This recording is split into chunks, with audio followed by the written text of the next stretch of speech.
Hello students, we were studying about the infectious disease, right? And we have completed our first topic, tuberculosis. Now the second one is pneumonia. Pneumonia. What is pneumonia? Pneumonia is an infectious condition or disease of lung. ये respiratory system की disease है, okay lungs में infection होता है और उसका reason क्या होता है? Infection that is caused by microbes, जिसमें आते हैं bacteria, fungi and viruses, okay तो ये निमोनिया की अगर हम डेफिनेशन की बात करें तो pneumonia is an acute infection of the lung in which infectious agent like bacteria, fungi, viruses, microbes that increase the fluid in lungs. lungs में क्या होता है? जो एयर सैक्स होती है जिसमें हम एल्वेलाइज, ब्रोंक्यूल्स, ब्रोंकाइज इनको लेते हैं. एयर सैक्स में फ्लूइड अक्यूमुलेशन इंक्रीज हो जाता है जिसकी वजह से ब्रीदिंग में डिफ़िकल्टी आती है. Okay that cause difficulty in breathing, fever and chills like symptoms. Okay like this is the diagram of our respiratory system. Okay air sacs means alveoli. इन alveoli में क्या होता है? यहाँ से एयर इन होती है और यहाँ ब्रोंक्यूल्स, ब्रोंकाइज के बाद में यहाँ पे गैसेस एक्सचेंज के लिए alveoli में एयर इन होती है. ओके अब यहाँ पे इन होने के बाद में क्या होता है? ऑक्सीजन जो बॉडी की कार्बन डाइऑक्साइड है वो तो वापस एक्सहेल होती है और ऑक्सीजन क्या होती है? बॉडी को प्रोवाइड होती है. ठीक है यहाँ पे गैसेस एक्सचेंज होता है. ये एवलाइज में फ्लूइड का अक्यूमुलेशन होने की वजह से क्या होता है? ब्रीदिंग में डिफ़िकल्टी होती है, गैसेस एक्सचेंज डिस्टर्ब होता है और रेस्पिरेटरी सिस्टम में प्रॉब्लम्स होती है. ओके तो जो स्मूथली गैसेस एक्सचेंज हो रहा है वो क्या हो जाता है? वो रुक जाता है. इसे क्या कहते हैं हम कंडीशन को? निमोनिया. अब ये बैक्टीरिया, फंजाइज ये क्या करते हैं? ये ट्रिगर करते हैं इस फ्लूइड के अक्यूमुलेशन को जिसे हम पस भी बोलते हैं. ये फ्लूइड जिसे हम बोलते हैं पस.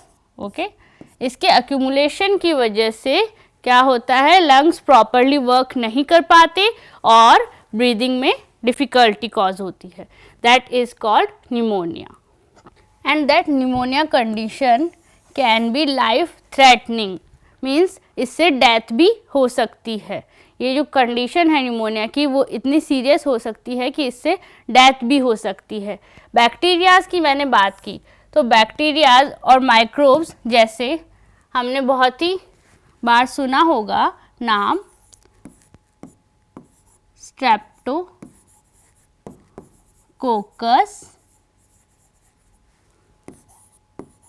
न्यूमोनी.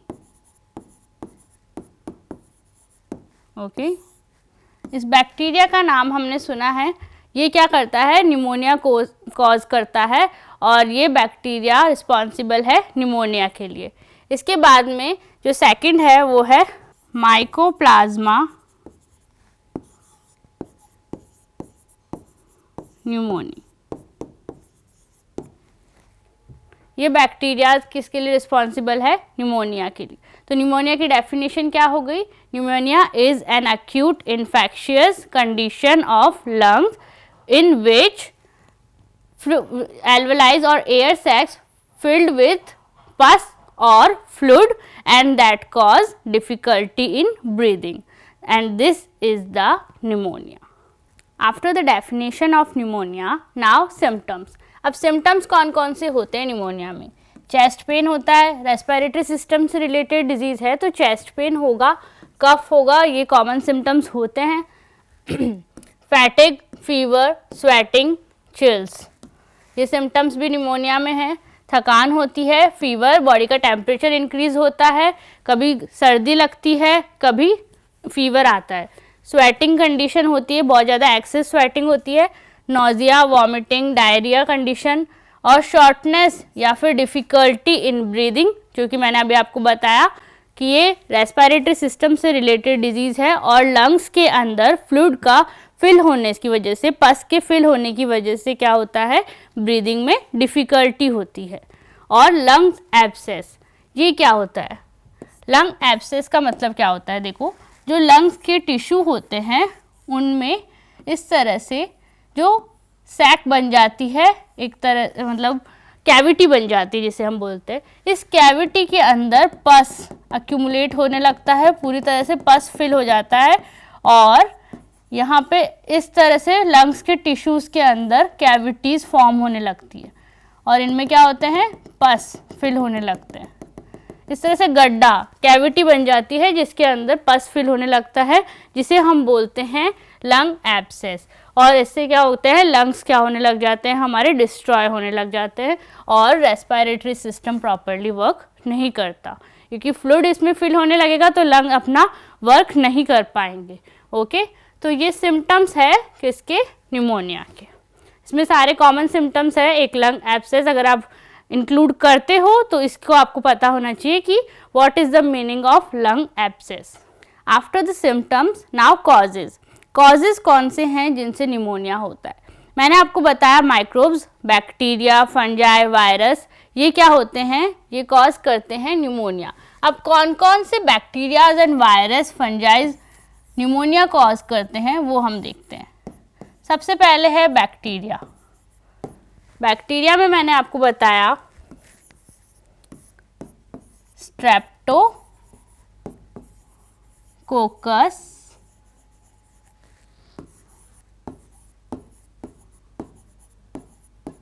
न्यूमोनी। ओके, ऐसे ही स्टेफाइलोकोकस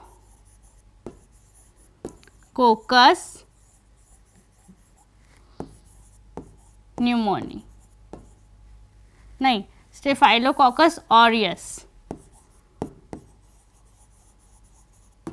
और माइकोप्लाज्मा न्यूमोनी। कौन कौन से बैक्टीरियाज हो गए? Streptococcus pneumoniae, staphylococcus aureus and mycoplasma pneumoniae. ये रिस्पॉन्सिबल होते हैं निमोनिया के लिए।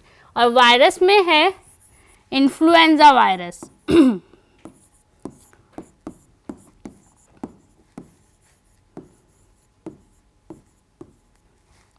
ये फ्लू करता है, हमें भी पता है ये।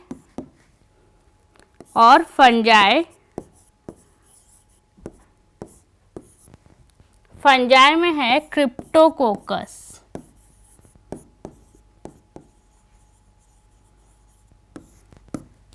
तो ये एग्जाम्पल्स है किसके, कॉजिंग एजेंट या फिर इन्फेक्शियस एजेंट।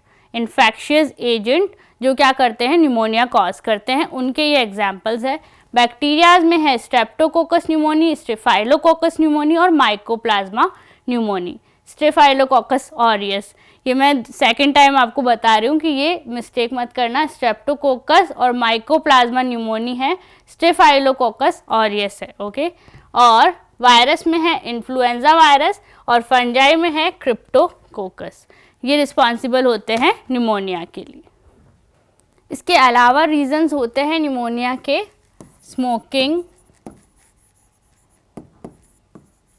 अल्कोहल।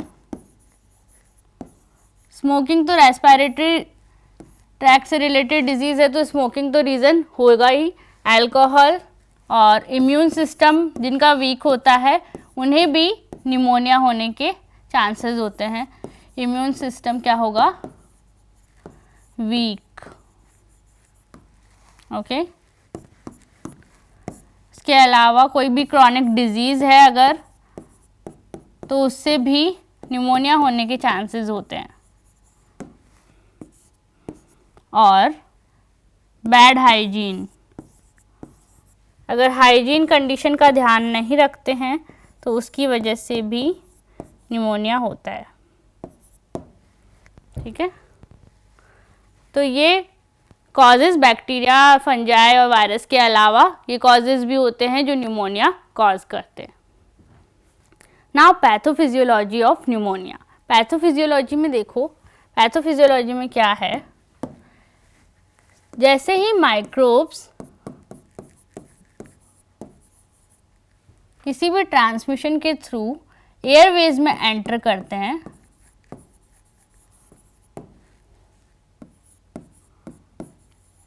ओके, तो ये क्या करते हैं, कॉलोनाइजेशन करते हैं,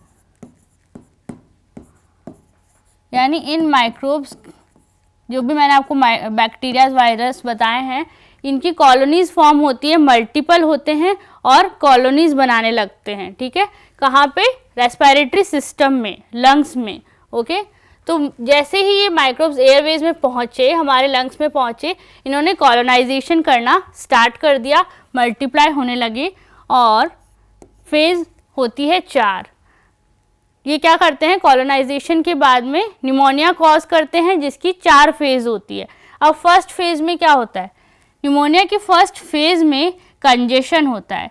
कंजेशन मीन्स ये जो माइक्रोब्स कॉलोनाइजेशन कर रहे हैं, इसकी वजह से जो एयर सैक्स है उनमें क्या होता है, फ्लूइड अक्यूमुलेट होने लगता है, फ्लूइड अक्यूमुलेट होने लगता है और ये क्या होते हैं, माइक्रोब्स क्या होने लगते हैं, मल्टीप्लाई होने लगते हैं। यानी पहले 1 था, इससे ये 4 हुए और फिर 4 से 8। ओके, तो इस तरह से ये मल्टीप्लाई होने लगते हैं और जिसे बोलते हैं हम कंजेशन। कंजेशन, और इसकी वजह से ये जो माइक्रोब्स मल्टीप्लाई हुए और फ्लूइड अक्यूमुलेट हुआ एयर सैक्स में, इसकी वजह से लंग क्या होता है, हैवी फील होता है। इसे बोलते हैं हम फेज फर्स्ट। अब सेकंड फेज में, ये 24 आवर्स की फेज है। जैसे ही माइक्रोब्स ने एयरवेज में एंट्री करी, उसके बाद जो कॉलोनाइजेशन हुआ, तो 24 आवर्स में ये फेज देखने को मिलती है, इसे बोलते हैं फर्स्ट फेज। सेकंड फेज, कुछ दिनों बाद क्या होता है, ये इन्फेक्शन को रोकने के लिए लंग्स में इरिथ्रोसाइट्स, आरबीसी, न्यूट्रोफिल्स और एपिथेलियल सेल्स ये एंटर करती है लंग्स के अंदर और इस इन्फेक्शन को रोकने की कोशिश करती है, जिसे हम बोलते हैं red hepatization. Red hepatization, RBCs क्या करती है, लंग्स में एंटर करती है और उस इन्फेक्शन को रोकने की कोशिश करती है। इसे बोलते हैं रैड हेपेटाइजेशन, क्योंकि इसमें पूरा जो लंग है उसका कलर एकदम से रेड हो जाता है, पूरी तरह से रेड हो जाता है, जिसको बोलते हैं हम रेड हेपेटाइजेशन। और थर्ड फेज, इसके 2 से 3 दिन बाद,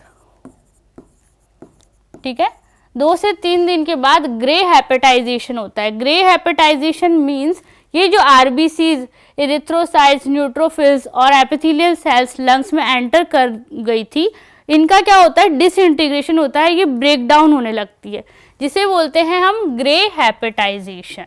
रेड हेपेटाइजेशन में तो उनकी एंट्री होती है और ग्रे हेपेटाइजेशन में वो ब्रेक डाउन हो जाती है, इसे बोलते हैं हम ग्रे हेपेटाइजेशन। और ये है न्यूमोनिया की थर्ड फेज। इसके बाद में फोर्थ फेज में क्या होता है, रिजोल्यूशन या फिर रीस्टोर, जिसमें जो इन्फेक्शन लंग्स में फैल गया है वो क्या होता है, सेंट्रल से बिगिन होके पेरिफेरल पूरे लंग्स में स्प्रेड हो जाता है, जिसे बोलते हैं हम रिजोल्यूशन या फिर रीस्टोर। यानी पूरे लंग्स में एक डिटरमाइंड फ्रेम लाइक स्ट्रक्चर बन जाती है जो उसके पूरे लंग को इन्फेक्शन में इफेक्ट करती है। ओके, इसे बोलते हैं हम रिजोल्यूशन और रीस्टोर। तो इसमें पूरे लंग में सेंट्रल से स्टार्ट होके पूरे लंग के अंदर इन्फेक्शन स्प्रेड हो जाता है। ठीक है, तो ये थी 4 फेज ऑफ न्यूमोनिया। इसमें first phase congestion, heavy lung, second phase red hepatization, third phase grey hepatization और फोर्थ है रिजोल्यूशन फेज। तो इस तरह से लंग्स में किस न्यूमोनिया फैलता है और हमारी बॉडी को इफेक्ट करता है। After the pathophysiology, now diagnosis. अब डायग्नोस कैसे करेंगे कि न्यूमोनिया कंडीशन किस स्टेज में है और कैसी है। इसके लिए फॉलोइंग टेस्ट्स है। Blood test,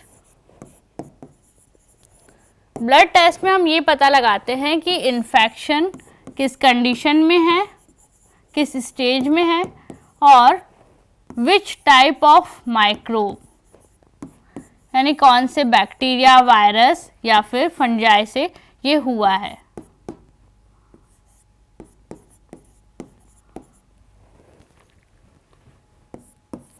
CT scan, x ray, इससे पिक्चराइज किया जाता है लंग को और पता लगाता है कि इन्फेक्शन कितना स्प्रेड हुआ है, ठीक है। और स्पूटम टेस्ट, ये डायग्नोस्ट टेस्ट है किसके लिए, निमोनिया के लिए। Blood test, CT scan, x-ray और sputum test. After diagnosis now treatment. अब निमोनिया का ट्रीटमेंट कैसे होता है। मैंने आपको हमेशा ट्रीटमेंट दो टाइप की बताए हैं, नॉन फार्माकोलॉजिकल ट्रीटमेंट और pharmacological treatment. Non pharmacological treatment जिसमें हम डेली लाइफस्टाइल को इम्प्रूव करके, एक्सरसाइज, डाइट, इनको इम्प्रूव करके किसी भी डिजीज़ को क्योर करते हैं, राइट। और फार्माकोलॉजिकल ट्रीटमेंट जिनमें हम ड्रग्स या फिर मेडिसिन यूज़ करते हैं। नॉन फार्माकोलॉजिकल ट्रीटमेंट निमोनिया में क्या होता है, इसमें हम स्मोकिंग, अल्कोहल, इनको अवॉइड करते हैं, इम्यून सिस्टम को स्ट्रॉन्ग करते हैं। कैसे, डाइट को प्रॉपर करके, ओके, और हाइजीन का ध्यान रखते हैं, good hygiene, vaccination, proper vaccination कराते हैं, ठीक है। तो ये स्मोकिंग, अल्कोहल को अवॉइड करना, इम्यून सिस्टम को स्ट्रॉन्ग करना, हाइजीन का ध्यान रखना, वैक्सीनेशन का ध्यान रखना, प्रॉपर एक्सरसाइज, डाइट को प्रॉपरली लेना जिससे हमारी इम्यून सिस्टम क्या हो, स्ट्रॉन्ग हो, ओके। तो ये है non pharmacological treatment of pneumonia. अब फार्माकोलॉजिकल ट्रीटमेंट में क्या होता है, फार्माकोलॉजिकल ट्रीटमेंट में हम ड्रग्स या फिर मेडिसिन का यूज़ करते हैं, जिसमें हम एंटीबायोटिक्स, कफ मेडिसिन और पेन किलर, ये मेडिसिन यूज़ करते हैं निमोनिया को ट्रीट करने के लिए। एंटीबायोटिक्स में कौन कौन सी आती है, देखो, एजिथ्रोमाइसिन जो हम कॉमन एंटीबायोटिक्स यूज़ करते हैं, क्लैरिथ्रोमाइसिन,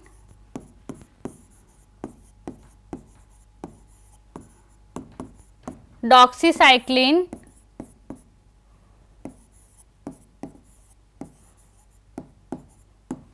और फ्लोरोक्विनोन्स।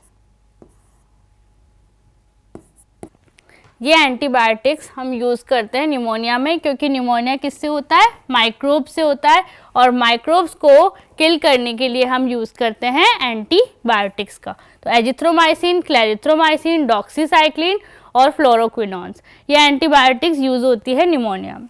अब कफ मेडिसिन, कफ को सप्रेस करने के लिए मेडिसिन यूज़ होती है, क्योंकि निमोनिया में सिम्टम्स होते हैं कि कफ होता है, पस के प्रोड्यूस होने की वजह से कफ होने लगता है, फीवर, चिल्स जैसे सिम्टम्स होते हैं। तो इस कफ को सप्रेस करने के लिए यूज़ करते हैं हम डेक्स्ट्रोमेथोर्फान, डेक्स्ट्रोमेथोर्फान जिसे हम DM भी बोलते हैं, ये इंस्टाग्राम वाला DM नहीं है, डेक्स्ट्रोमेथोर्फान ये क्या है, ये ड्रग यूज़ होती है कफ को सप्रेस करने के लिए। पेन किलर, पेन किलर जैसे हम नॉर्मल पेन किलर यूज़ करते हैं, एस्पिरिन और आइबुप्रोफेन, ठीक है।